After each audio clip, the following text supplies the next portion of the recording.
Welcome, sinners, to the Hazbin Hotel Cafe! This is the first Hazbin Hotel Cafe in the world, and this one was in Osaka, Japan.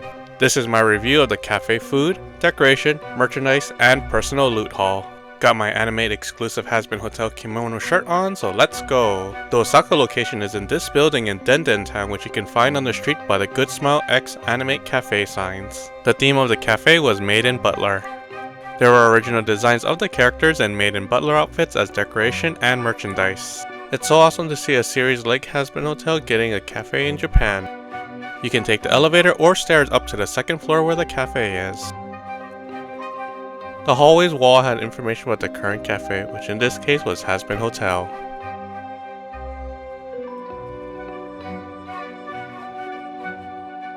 As video recording was not allowed once I entered the cafe, most of the following will be pictures. Besides my table assignment, this was what was given to me at the front door. Here's the limited edition shopping bag which they gave you at the front door.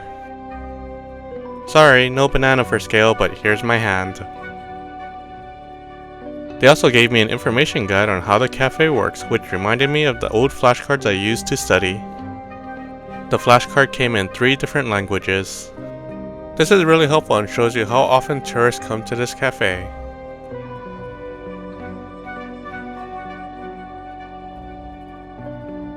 This was a little card that told me how much of the limited edition goods I could buy. Yes, you did see right, I did get the V's table. How many of you are V's fans? Let me know in the comments. Here are the other tables you could have sat at. Which table would you have wanted to sit at? It's interesting to see the color schemes of the table depending on what side you're on. Let's take a look at the decorations. The decorations were mostly these cardboard cutouts and wall scrolls. Let's start with this side of hell. If you're interested in buying the wall scrolls, they're available through Animate's website, which I'll link in the description. With the cutouts and the wall scrolls, you can get a really detailed look of how their butler and maid outfits look like. Here's Heaven on display. Which scroll would you proudly hang in your home? For me, it's obviously all of them. Of course, I would love to take the cardboard cutouts as well. All of them are dressed super cool and cute. Here's the V side of hell.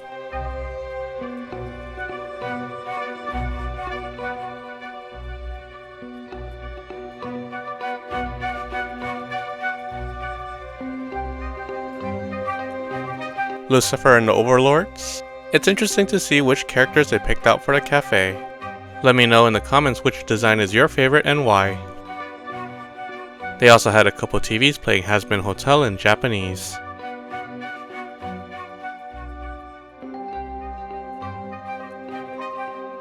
I love these chibi cardboard cutouts of the characters and wish I could have bought them to display in my home. Seriously, why didn't they sell these? It would have been so awesome.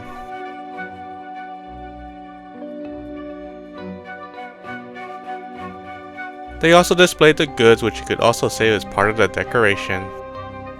Speaking of goods, I'll get to that later, and I'll also have a haul portion of my purchases later in the video.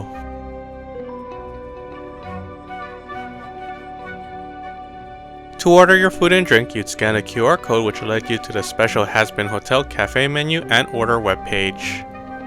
Sadly, while I was there on the first day, not everything was available, as parts of the menu would be made available at a later date. I really wanted to eat the Charlie Happy Toast, which had a cute yet simple design, don't you agree?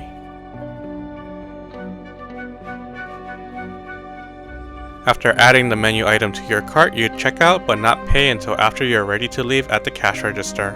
I ordered the fancy champagne caviar and apple pancake, which Papa, aka Lucifer, might have made for Charlie with his signature duck creation on top. How could I not get the Egg Boys milkshake to accompany it? Very cute. Most menu items come with one coaster, and I got Husker and Emily. Awesome. Afternoon tea is a must for a maid and butler cafe, but it's hell themed. The afternoon tea specifically came with 2 coasters, and I coincidentally, but randomly, got the best pair to go with it, Charlie and Alistair. Double awesome. I'll put a link in the description for the menu so you can let me know what you would order in the comments. In the center of the cafe was self-serving water, gum syrup, regular sugar, cream, and salt along with hand sanitizer and napkins if you needed it. While I was busy taking pictures, my group was called up to shop for merchandise at the same time as the afternoon tea arriving, so some parts of it got melted while I was shopping, as you'll see later. Let's start with the afternoon tea from hell. It came with 2 tiers of food and a banana orzo tea. Weird, right? As my dessert plate was melting, I decided to start with it first. I believe this plate is based on Vox's colors and V Tower with a roll cake. The berry cake was fluffy, a little dry, and I didn't get much of a berry flavor except from the sauce. The V Tower sign is made of monaka, a crisp wafer made from mochi, which has no taste and mainly for design looks like this. Out of everything I ate, the mint whipped cream stood out the most. I've never had mint whipped cream before, and while it wasn't as strong as mint toothpaste, it was definitely minty and nicely whipped. Blackberries and blueberries were okay, not frozen, but you could tell they previously were.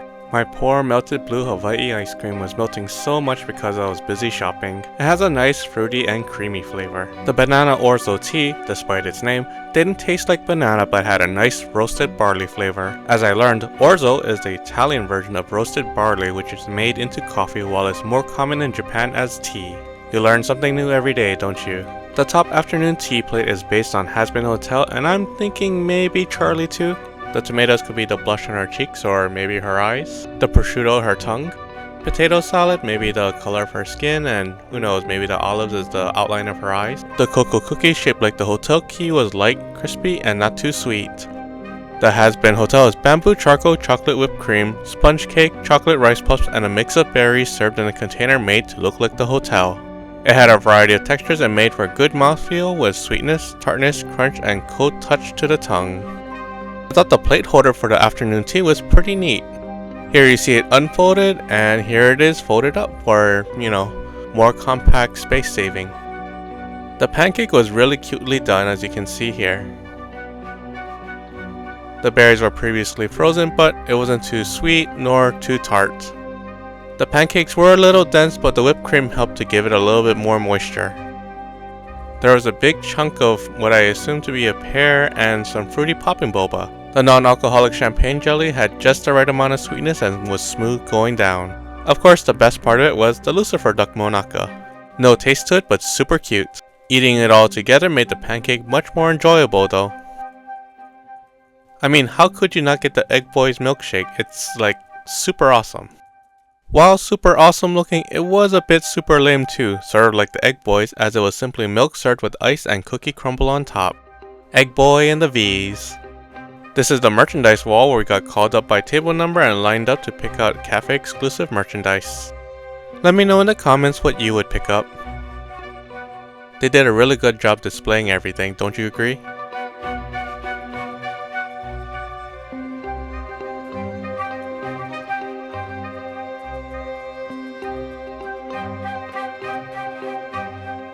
Acrylic block keychains, random deco cases. It's nice that they show you a possibility of what you can get on the side. Random trading cards, large size acrylic stands, cookie tins with exclusive acrylic keychain,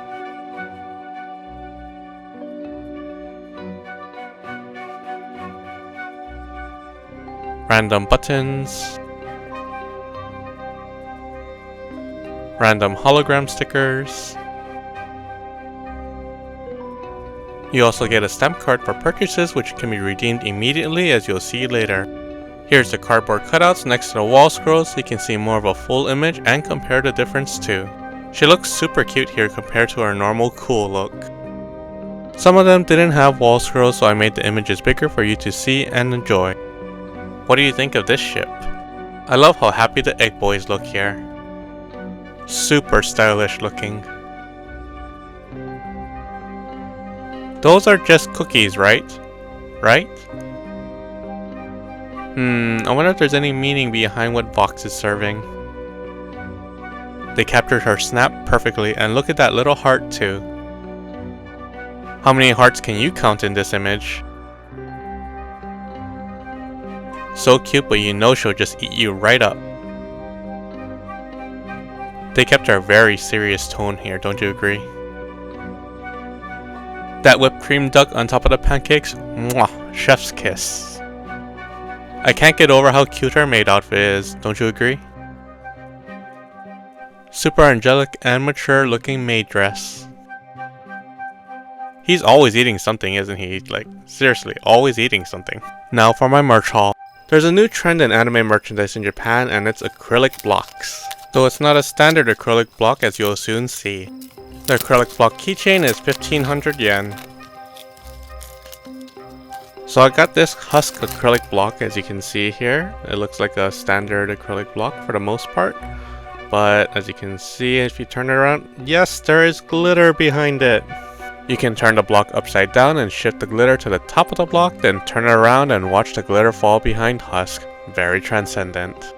It comes with a keychain attachment too, though I would be a little bit wary about, putting this on, as it's kind of heavy, the acrylic block, and then with the heaviness and the keychain, it might just fall off.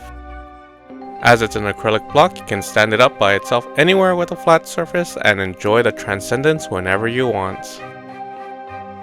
Have you heard about this type of acrylic block merchandise? I believe it's a new trend after acrylic stands. I kid you not, these are unopened randoms, and my first open was Husk after reviewing the Husk acrylic block. This is a cute chibi acrylic stand version of him. The stand comes with a heart-shaped base which has his name on it. The chibi versions are quite cute too, as you'll see. It's not too big, so you can put it anywhere you have desk space to admire anytime. I'll just put it on the side here to arrange with the rest. The next brand new random is Cherry Bomb. As you can see, she's carrying a full tray of her favorite weapon. These acrylic stands go for 800 yen.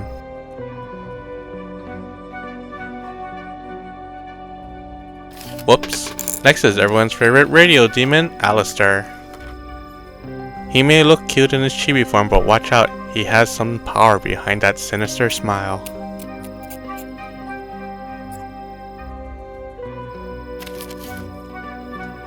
Had a pretty good streak of not getting doubles yet, and then here we go. The first double, Cherry Bomb.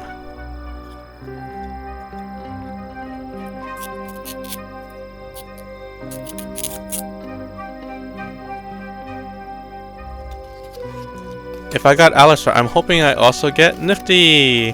She's super cute and already chibi, so she's basically the same height as everyone else now.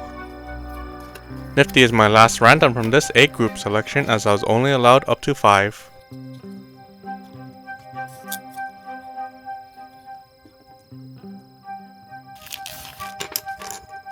Starting with the B group, who do I get? Which you can tell by the silhouette, it's Adam. Now I get to enjoy him eating all the time. Yay.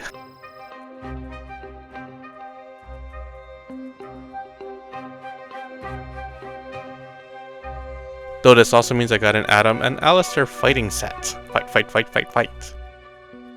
Though that's not the only set I got. Can you guess the next one?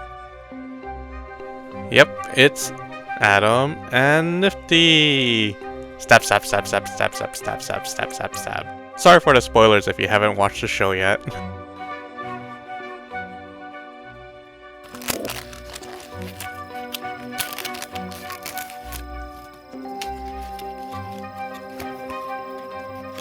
It's my first V, Valentino.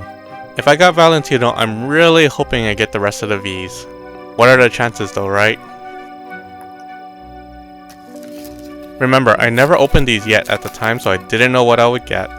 I was really hoping I would get another V, and check it out, I got Val. Val looks super cute here, trying to decide on the butler maid outfit.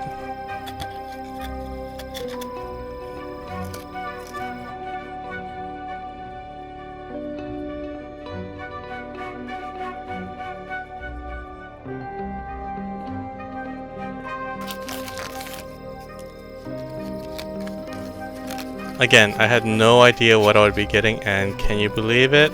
It's Vox! So not only did I get the 3 Vs from random pulls, but I also recorded opening their packages in a row on video. Seriously, really random luck.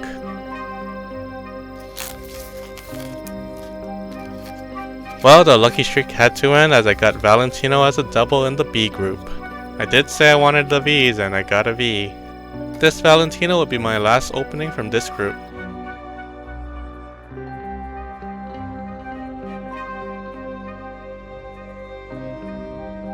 The trading camp badges were 600 yen each. Each group had random characters and I started with Vel. This group of badges was their standard look. Since I got Vel, will I get all the other Vs? Yes, I got Vox next. Now will I get Valentino? We'll see. Ah, it's Rosie. Okay, I still got 2 more chances, but Rosie's cool, Rosie's cool.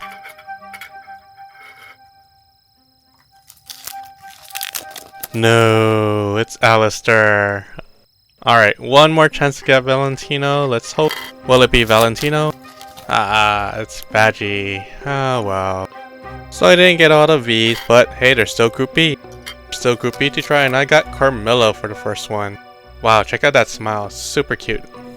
As you saw, this will be the Chibi group. I can get any character, and I got Alistair. Well, that completes the set of Alistair, I guess.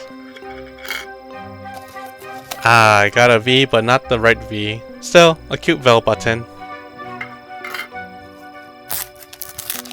Ah, double Carmilla. Any Carmilla fans out there? What will the last button be? It's Husk. Oh well, didn't get to complete my V's button set, but still, I got the acrylic stand, so that's pretty good. Of course I had to buy the acrylic stands of all the characters. The cafes, the one I'm at, and the one in Tokyo would be the only places in the world where you could buy them for retail. The small size was 1500 yen, medium 1700 yen, and large was 2000 yen. Most were medium-sized acrylics. You could also put in a pre-order through the Animate website for these acrylic stands, but double in size. Of course, the price goes up to 3500 yen, 5500 yen, and 6500 yen respectively. The only problem is, where am I gonna put this in my home? Like, do I have enough shelf space for everything? I have to figure it out when I get home. I was actually recording this in my hotel room in Japan, just in case something were to happen to the acrylics while I was traveling back home. Would you buy all the acrylic stands as well? Let me know who your favorite character is from Hazbin Hotel. Nifty is considered a small acrylic, which makes sense. Whose original design do you like the best though? It was a little hard for me, but I do enjoy Serpentis and the Egg Boys. Only because, well, it's the Egg Boys, they're pretty funny, even though they are lame. I was super lucky to get the merchandise I wanted as I went on the first day the cafe opened. The announcement for the cafe was so sudden at 2.5 weeks before opening date, so I had to make a sudden decision to extend my already planned vacation a few days, including changing my flight and getting another hotel, just so I could go to the cafe. Plus, it was a lottery, so I wouldn't know if I even got the date I chose, which was unknown until a week before the cafe opened. Super stressful, but once I got the email I had won the lottery for opening day, I quickly made the changes to go. If you saw the sudden announcement for the Hazbin Hotel Cafe, would you also make the changes like I did just to go to the cafe? I did read later on certain merchandise was sold out and were not getting restocked, so yeah, quite happy and quite lucky I got in the first round. How do you enjoy the collaboration cafes in Japan? Do you have any troubles we should know about? I actually had a problem with getting into this cafe as I had registered my name for the reservation in katakana, which didn't match my passport in English, so I had to get into my Animate account to change it. To change it though, I had to turn on my USM to receive a text to get into my account, which is standard. Super stressful though when you're doing it at the front door of the cafe. Lucifer is also considered a small size acrylic stand, which makes sense.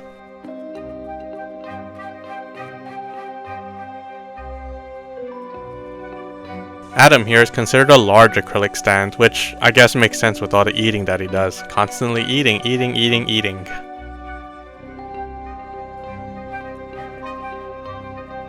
Emily's original design is also my favorite. It's just super cute, the dress. She looks so happy too, and her hair is in twin tail design.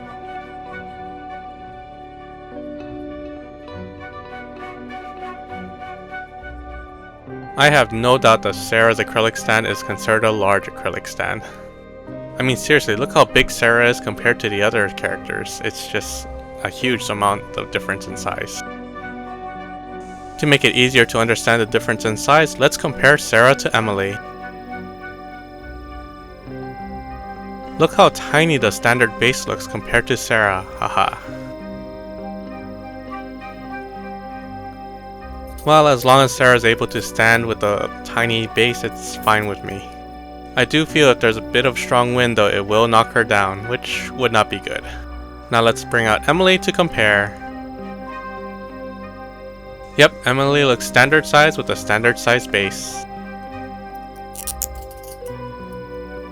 Yep, I mean, look at the difference, it's just huge. Considering the difference in price is only 300 yen, it's a really good bargain for the size difference. Here's my collection of random paper coaster gifts from eating and drinking at the cafe and merchandise purchases too. They make for great decoration items. Has anyone actually used theirs as a, coaster? Do you epoxy it first or, cover it up with something like plastic to ensure it doesn't actually get wet and soak through?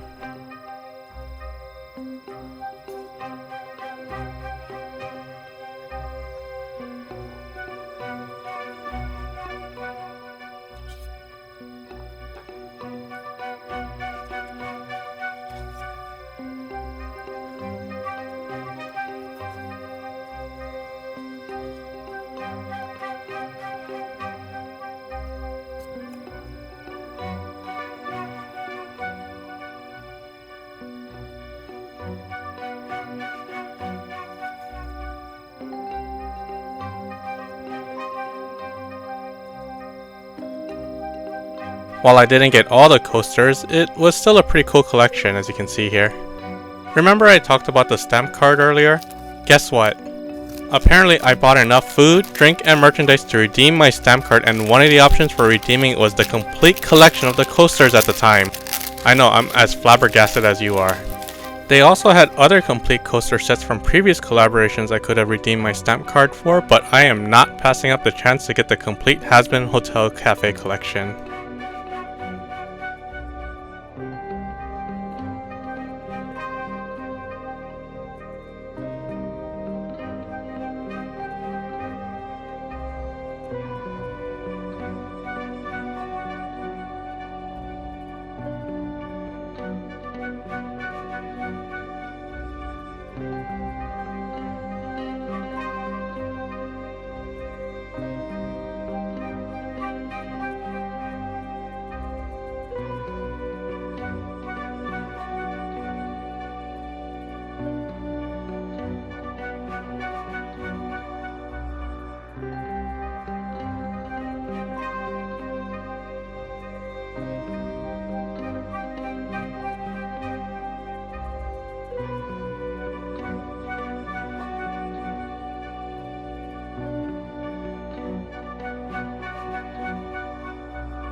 Hope you enjoyed my review of the first Hazbin Hotel Cafe.